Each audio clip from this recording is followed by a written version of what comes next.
मूर्तिजापूर इथं प्रगती शेतकरी संघटनेच्या नेतृत्वाखाली शेतकऱ्यांचं अन्नत्याग आंदोलन सुरू आहे। पीक विमा, कर्जमाफी आणि पीक कर्ज वाटपासह विविध मागण्यांसाठी शेतकरी आंदोलन करत आहेत। आंदोलनादरम्यान एक शेतकऱ्याची प्रकृती बिघडल्यानं प्रशासनाविरोधात संताप व्यक्त होत आहे।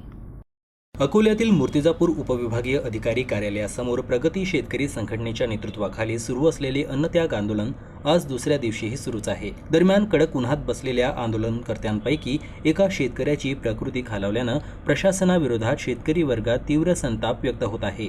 विमा काढलेल्या आणि न काढलेल्या सर्व पात्र शेतकऱ्यांना 17,500 रुपये पीक विमा रक्कम तातडीनं मिळावी, राज्यातील शेतकऱ्यांना सरसकट कर्जमाफी जाहीर करण्यात यावी, आगामी पेरणीपूर्वी सर्व शेतकऱ्यांना पीक कर्जाचे सुरळीत वाटप व्हावे, नियमित कर्जफेड करणाऱ्या शेतकऱ्यांना 50,400 रुपयांचा प्रोत्साहन निधी त्वरित द्यावा, या मागण्या आंदोलनादरम्यान करण्यात आल्या।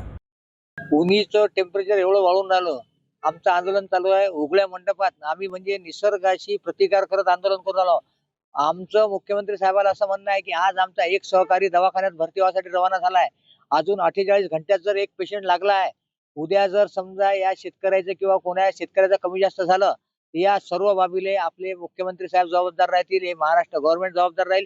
काऊन की तुम्हाला 17,500 विमा कबूल करा कोणा म्हटलं नव्हतं।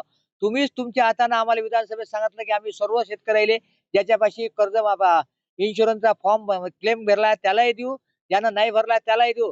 त्यामुळे तुम्ही आता तुमच्या शब्दाला जागा, तुम्ही तुमच्या शब्दाची वचनपूर्ती करा। आमच्या शेतकऱ्याला आता उन्हात बसून जर न्याय मागायचा टाइम आला असेल तर या देशात शेतकऱ्याला अजूनही स्वातंत्र्य भेटलं नाही, हे आम्ही समजणार आहोत। तुमच्यापेक्षा इंग्रज पुरले होते, इंग्रजांपेक्षाही जर हे सरकार खराब असेल आणि आम्हाला जर उन्हात बसून जर न्याय मागायचा असेल तर आम्ही आता इथून पुढे शेतकऱ्यासाठी काही करायला तयार आहोत। शेतकऱ्याचा 17,500 पीक मी तर माझं अन्नत्याग आंदोलन बंद करणारच नाही, काऊन की मला देवानं सर्व काही समाधानकारक दिलं आहे की माझी प्रकृती चांगली आहे, मला अजूनपर्यंत काही हानी झाली नाही आहे। तरी मी शासनाला सांगतो की मला अन्नत्याग आंदोलनापासून तुम्ही थांबवा। जर या मूर्तिजापूर तालुक्यात उद्या काही कमी जास्त झालं तर याले सर्वस्वी जबाबदारी या महाराष्ट्र गव्हर्नमेंटची राहणार आहे।